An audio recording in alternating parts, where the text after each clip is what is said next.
News18 digital ವೀಕ್ಷಕರಿಗೆ ಸ್ವಾಗತ. ನಾನು ನಿಮ್ಮ ಸಂತೋಷ್ ಕುನೂರ್, ಗದಗದ ಪ್ರತಿನಿಧಿ. ನಾಡಿನ ಶಕ್ತಿ ದೇವತೆ ಬದಾಮಿಯ ಬನಶಂಕರಿ ದೇವಿಯ ಜಾತ್ರೆಯ ಸಡಗರ ಸಂಭ್ರಮ ಜೋರಾಗಿದೆ.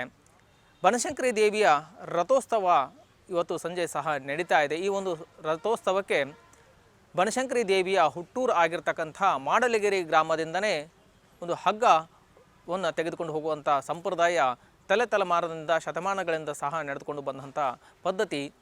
ಅದು ಗದಗ ಜಿಲ್ಲೆಯ ರೋಣ ತಾಲೂಕಿನ ಮಾಡಲಗಿರಿ ಗ್ರಾಮ ಬನಶಂಕರಿ ದೇವಿಯ ಹುಟ್ಟೂರು. ಹೀಗಾಗಿ ಆ ಒಂದು ಗ್ರಾಮದಿಂದನೇ ಹಗ್ಗವನ್ನು ತೆಗೆದುಕೊಂಡು ಬನಶಂಕರಿ ದೇವಿಯ ಜಾತ್ರೆಗೆ ಹೋಗ್ತಕ್ಕಂಥ ಸಂಪ್ರದಾಯ ಸಹ ನಡ್ಕೊಂಡು ಬರ್ತಾ ಇದೆ.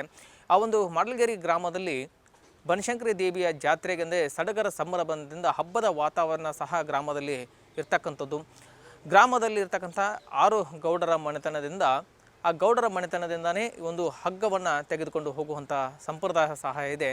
ಇವತ್ತು ಶಂಕರಗೌಡ ಅಂತಕ್ಕಂಥ ಒಬ್ಬ ಗೌಡರಿದ್ದಾರೆ. ಆ ಗೌಡರ ಮನೆತನದಿಂದನೇ ಇವತ್ತು ಹಗ್ಗವನ್ನು ಒಯ್ಯುವಂಥ ಇವತ್ತು ಪದ್ಧತಿ ಸಹ ನಡೆದುಕೊಂಡು ಬಂದಿದೆ. ಆ ಒಂದು ಗೌಡರು ಇವತ್ತು ಸುಮಾರು 2.5 ಲಕ್ಷ ಖರ್ಚು ಮಾಡಿ ಬಾಗಲಕೋಟೆ ಜಿಲ್ಲೆಯಿಂದ ಎತ್ತುಗಳನ್ನು ತೆಗೆದುಕೊಂಡು ಬಂದು ಇವತ್ತು ಆ ಎತ್ತುಗಳನ್ನು ಒಂದು ಟ್ರೈನಿಂಗನ್ನು ಮಾಡಿ, ಯಾಕಂದರೆ ಈ ಒಂದು ಹಗ್ಗವನ್ನು ಮಲ್ಲಪ್ರಭಾ ನದಿಯ ಹರಿತಕ್ಕಂಥ ಮಲ್ಲಪ್ರಭಾ ನದಿಯಲ್ಲೇ ಒಂದು 4 ಕ್ವಿಂಟಲ್ ಭಾರ ಇರ್ತಕ್ಕಂಥ ಹಗ್ಗವನ್ನು ತೆಗೆದುಕೊಂಡು ಹೋಗ್ತಾರೆ.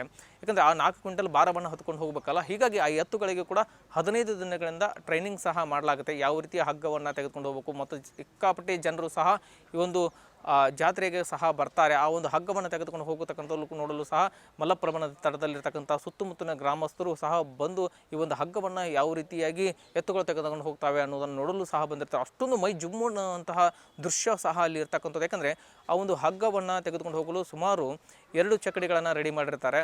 ಒಂದು ಚಕಡಿಯಲ್ಲಿ 1 ಹಗ್ಗ, ಇನ್ನೊಂದು ಚಕಡಿಯಲ್ಲಿ 2 ಹಗ್ಗ. ಹೀಗೆ ಆ ಹಗ್ಗವನ್ನು ತೆಗೆದುಕೊಂಡು ಹೋಗಲು 2 ಚಕಡಿಗಳನ್ನು ರಥದ ಚಕಡಿಗಳನ್ನು ರೆಡಿ ಮಾಡಿಕೊಂಡು ತೆಗೆದುಕೊಂಡು ಹೋಗ್ತಾರೆ.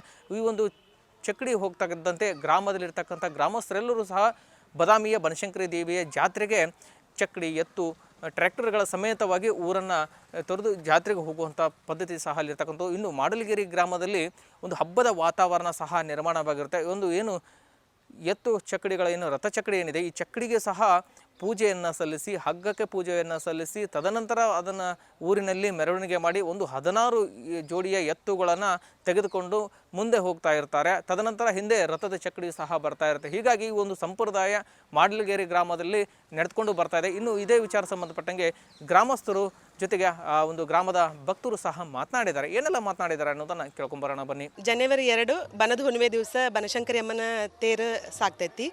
ಬನಶಂಕರಿ ಅಮ್ಮನ ತವರೂರಾದ ಮಾಡಲಗೇರಿ ನಮ್ಮೂರಿಂದನೇ ಹಗ್ಗ ಬನಶಂಕರಿ ಅಮ್ಮಂದು ಹೋಗ್ತೈತಿ. ಬನಶಂಕರಿ ಅಮ್ಮನ ತವರಿಂದನೇ ಹಗ್ಗ ಹೋಗ್ಬೇಕನ್ನೋದು ಮೊದಲಿಂದ ಪ್ರತೀತಿ ಐತಿ.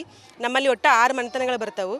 ಹಿರೇಸಕ್ಕರಗೌಡರು, ಅಮಾತಿಗೌಡರು, ಬಾಲನಗೌಡರು, ರಾಯನಗೌಡರು, ತಿಪ್ಪನಗೌಡರು ಅಂತೇಳಿ ಒಂದು 6 ಮನೆತನಗಳು ಬರ್ತಾವೆ. ಪ್ರತಿ ವರ್ಷವೂ ಒಂದೊಂದು ಮನೆತನಕ್ಕೆ ಪೂರ್ವಾಜಕರಿಂದ ಪಾಳೆ ಪ್ರಕಾರ ಒಬ್ಬೊಬ್ಬರಿಗೆ ಬಂಡಿ ಕಟ್ಟಕ್ಕೆ ಅನುಮತಿ ಕೊಟ್ಕೋತಾ ಹೋಗ್ತಾರೆ.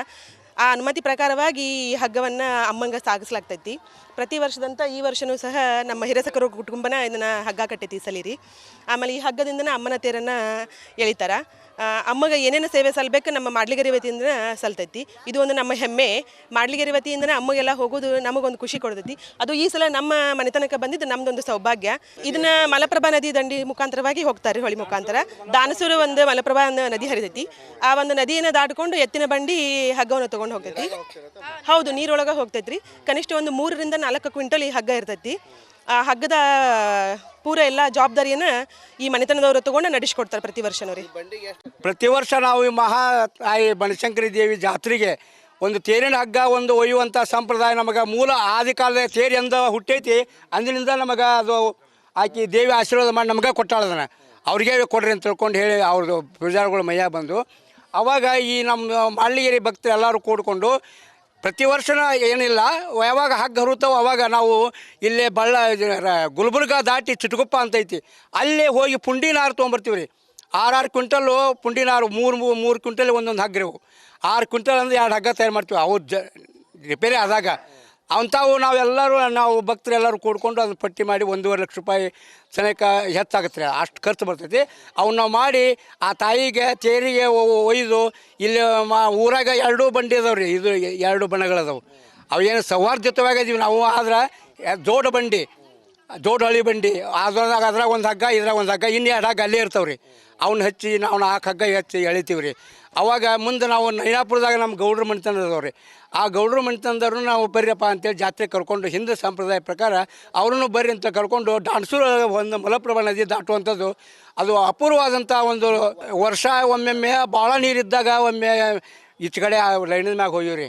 ಅತಿ ಈಸಿಗಿದ್ದಂತ ಈ ವರ್ಷ ಕಟ್ಟಾಗಿ ಕೇಳಿವಿ. ಅಲ್ಲಿ ಗೇಟ್ ಹಾಕಿ ಮುಂದೆ ಮಣ್ಣೇರಿಯಲ್ಲಿ ನಮ್ಮ MP ಸಾಹೇಬ್ರಿಗೆ, ಚಿಮ್ಮನಕಟ್ಟಿ MLA ಅವರಿಗೆ ಅವ್ರಿಗೆ ಹೇಳಿಸಿ ನೀರಾವರಿ ಇಲಾಖೆಯಲ್ಲಿ ಗೇಟ್ವೇ ಹಾಕಿ ಕಡಿಮೆ ಮಾಡಿಸಿವಿ ನೀರು. ಎತ್ತು 2.5 ಲಕ್ಷ ರೂಪಾಯಿ ಇದ್ದು ಎತ್ತದ ನೋಡ್ರಿ. ಮುಂದಲು 1.5 ಲಕ್ಷ, ಹಿಂದೇನು ಬಡ್ಡಿ ಕಟ್ಟೈತಲ್ಲ 2.5 ಲಕ್ಷ ವರ್ಷ ಹೊಸವ ತರುದ.